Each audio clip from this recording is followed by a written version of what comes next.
chers tous et bienvenue dans cette nouvelle vidéo. Je pense que vous vous portez en très bonne santé. De mon côté aussi, ça va très bien. Ok, dans cette vidéo, j'aimerais vous parler d'une production et c'est la production du piment. On va un peu parler de la production, après parler de la transformation ou bien de la conservation en fait.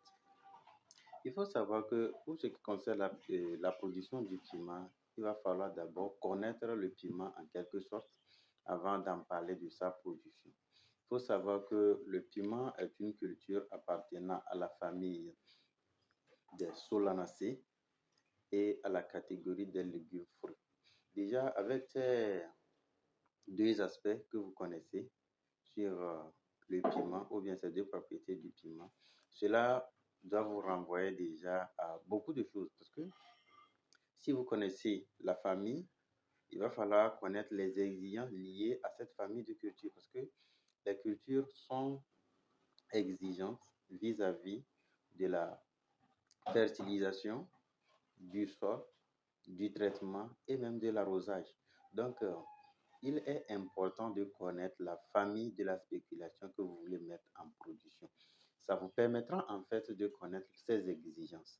Et lorsque vous connaissez la catégorie auquel appartient la spéculation, ça vous permettra de connaître la fertilisation relative à cette spéculation. Donc, il faut savoir que nous avons trois grandes catégories de légumes. Nous avons les légumes appartenant à la catégorie des légumes fruits, les légumes appartenant à la catégorie des légumes racines et les légumes appartenant à la catégorie des légumes feuilles. Donc, connaissant en fait la catégorie qu'appartient votre spéculation que vous avez choisie, ça vous permettra en fait de choisir les fertilisants que vous allez utiliser parce que les exigences vis-à-vis de la fertilisation sont en fonction de la catégorie de la spéculation. Merci. Donc, vous avez ici le coach David Folly, celui qui vous parle toujours de l'agriculture écologique et de l'entrepreneuriat. C'est ma chaîne YouTube. Ici, on parle de l'agriculture, on parle de l'entrepreneuriat, on parle un peu de tout. Donc, si c'est votre première fois de tomber sur cette vidéo, je vous invite à vous abonner parce que vous avez la possibilité de poser vos questions. Vous avez la possibilité de m'écrire directement. Vous avez également la possibilité de suivre des formations. Une forte raison pour vous de vous abonner à la chaîne. Ok, nous continuons avec le sujet de notre vidéo qui concerne la production du piment. Donc, sachant que le piment appartient à la catégorie des légumes fruits, donc c'est déjà une spéculation qui a une exigence vis-à-vis de l'azote en démarrage et en croissance, elle a une exigence vis-à-vis du phosphore pour l'enracinement et à partir de la production, elle a une exigence vis-à-vis de la potasse. Donc, lorsque la spéculation arrive à l'étape de production, d'ailleurs l'étape la plus importante, parce que quoi que nous disons, peu importe la réussite de la production, il va falloir que nous récoltons ce que nous avons sémé. Donc, la plus grande importance recherchée dans tout ça, ou bien la plus grande exigence recherchée dans tout ça, c'est le potasse.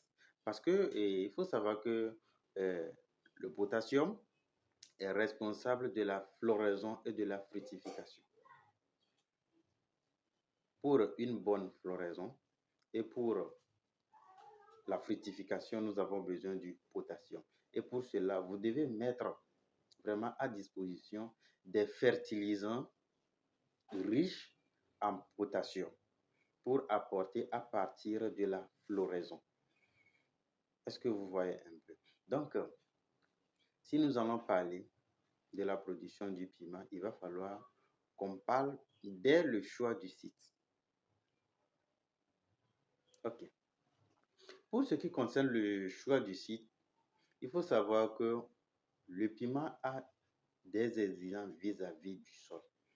Et le sol qu'exige le piment est de structure sablonno-argileux.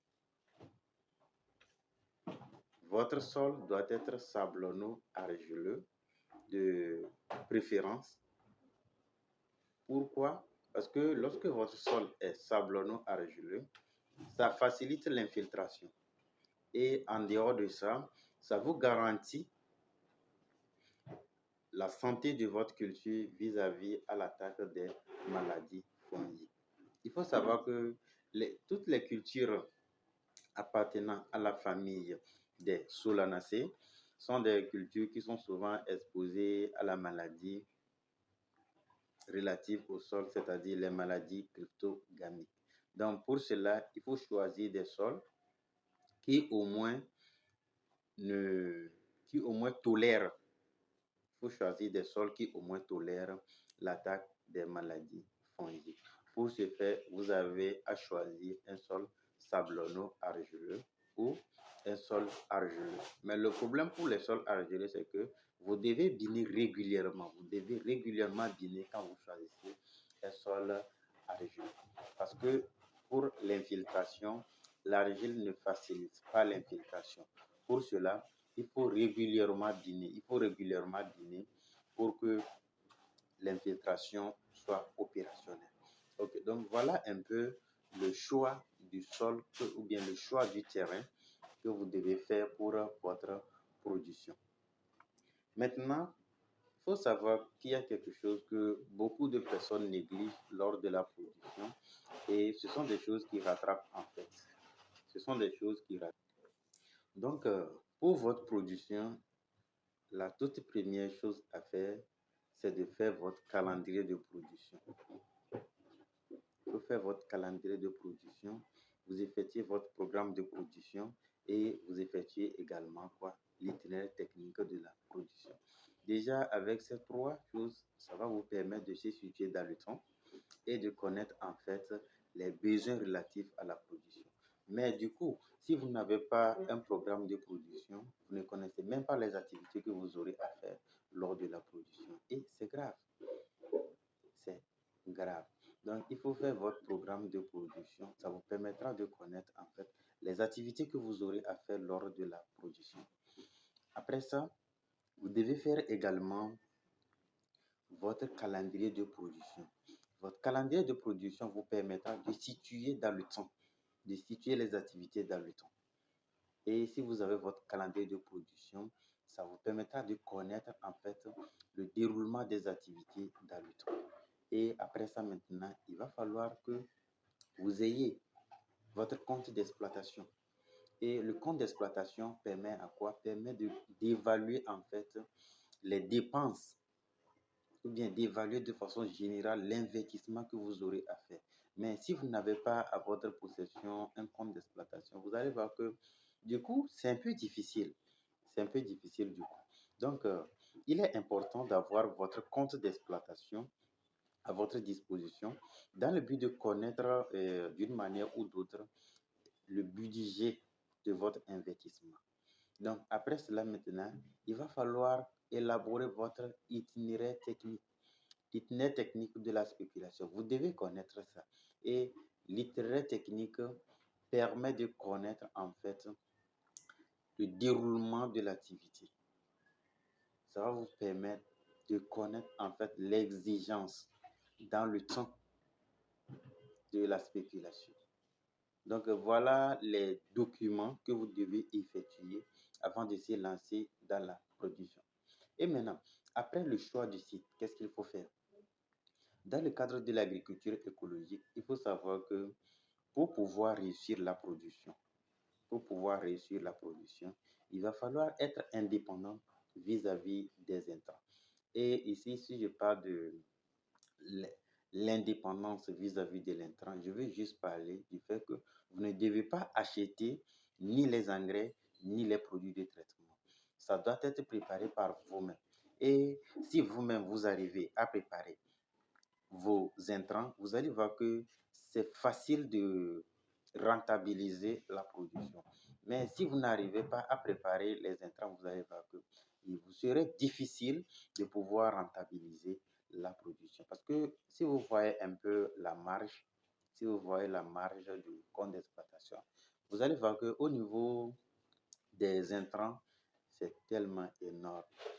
Pourtant, pour utiliser les intrants biologiques, vous avez besoin d'une quantité suffisante, surtout dans les premières années de production. Si c'est votre première année de production sur le terrain, il va falloir que vous déployiez assez de matière organique sur le terrain. Donc, voilà un peu ce qu'il faut savoir avant de se projeter dans la production biologique ou bien dans la production agroécologique. Donc, si nous allons revenir sur la production que nous avons abordée, qui est la production du piment, il faut savoir que pour ce qui concerne le piment est une spéculation qui passe par la pépinière. Donc, pour produire le piment, vous devez faire la pépinière. Ici, dans cette vidéo, nous allons parler de la variété bec d'oiseau. Et j'espère que beaucoup de personnes connaissent cette variété. C'est une variété que vous pouvez conserver et vous pouvez transformer. Donc, souvent, pour se lancer dans un projet de production du piment avec un marché douteux, il va falloir que vous choisissiez cette variété parce que lorsque il y a des difficultés sur le marché, vous pouvez conserver aussi longtemps que vous voulez. Et déjà, avec cette possibilité, ça vous permettra de rattraper le marché, en fait. OK. Donc, parlant du piment à bec d'oiseau, il va falloir que vous effectuiez la pépinière. Et la pépinière dure environ 45 jours. La pépinière dure environ 45 jours pour être repiqué. Et là, vous allez voir que votre piment arrivera à bonne maturité pour être repiqué. Et maintenant, quelles sont les activités que vous devez faire après la pépinière? Donc, ce sont des activités, par exemple, qui seront mentionnées sur votre calendrier de production. Et vous saurez de temps à temps, il va falloir que vous effectuez telle chose. Donc, quand vous soyez sur le terrain, vous êtes sûr que vous avez choisi le terrain en fonction des exigences de votre spéculation, qui est ici le piment. Ce qu'il faut faire, c'est de commencer maintenant par faire la préparation des engrais. Et lorsque vous finissez la préparation des engrais, on se dit que vous êtes maintenant prêt pour la production. Vous vous lancez dans l'aménagement du terrain. Et quelles sont les activités que vous pouvez faire lors de l'aménagement du terrain? Ça part par le défrichage si vous êtes dans une zone où les terrains sont souvent envahis par l'herbe. Ça passe par le défrichement. Après défrichement, vous avez à nettoyer correctement le terrain. Après nettoyer, vous devez faire du labour. Vous devez obligatoirement labourer. Parce que il faut savoir que si vous labourez, il y a beaucoup d'atouts en fait. Il y a beaucoup d'atouts lorsque vous labourez. D'abord, ça facilite l'infiltration de l'eau. Ça facilite l'infiltration de l'eau. Et lorsqu'on parle de l'infiltration de l'eau, ce n'est pas l'eau seulement qui s'infiltre. Il y a tous les éléments organiques aussi qui vont s'infiltrer par lessivage. C'est-à-dire, ce n'est pas l'élément organique même qui va s'infiltrer. Par exemple, lorsque nous prenons du compost, le compost ne va pas s'infiltrer, non. Mais le compost serait lexivé et lorsque l'eau s'infiltre, ce n'est plus l'eau simple qui s'infiltre, ça devient maintenant du purin. C'est du purin maintenant qui s'infiltre. Donc, il est important de faire du labour. Maintenant, comment faire le labour? Aujourd'hui, il y a beaucoup de problèmes dans le cadre du labour parce que les gens ne savent pas comment faire le labour. Si on dit labourer, les gens pensent qu'il suffit juste d'avoir du tracteur et puis aller retourner le sol. Non, le labour, ce n'est pas comme ça.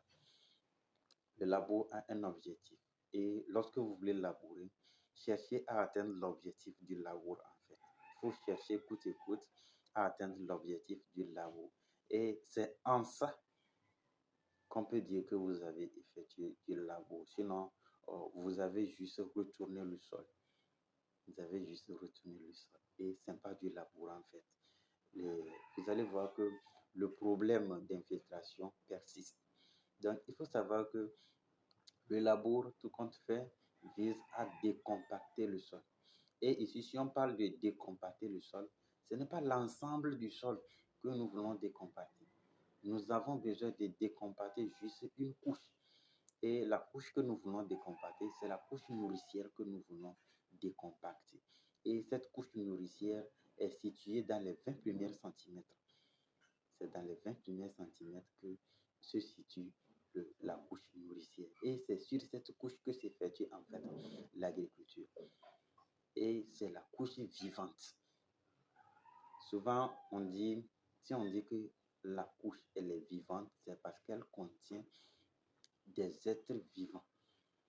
Et ces êtres vivants sont des bactéries et des champignons utiles, bien sûr. Je parle de utiles parce qu'il y a des utiles, il y a des nuisibles. Et c'est les nuisibles là qui sont à la base des maladies que sont victimes nos cultures. Donc, il faut savoir que nous avons des champignons et des bactéries. Et ces micro-organismes, en fait, sont responsables de la vivacité ou bien sont à la base de la vivacité de notre sol. Donc, après avoir labouré, il va falloir maintenant procéder à l'irrigation. L'irrigation est un aspect très important parce qu'on ne peut pas parler de l'agriculture et ne pas parler de l'eau. Parce que, quoi que nous disons, l'eau est à la base de la vie.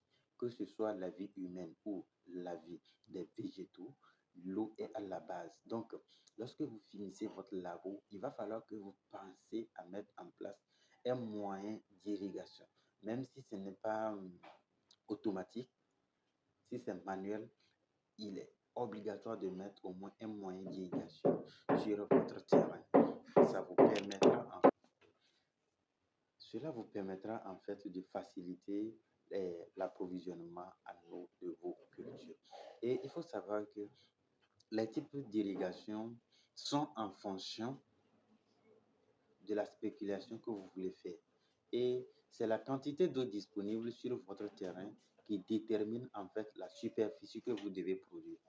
Lorsque vous voulez faire la production, vous ne devez pas se lever et puis dire « moi je vais faire telle superficie ». Non, cela ne devait pas être comme ça.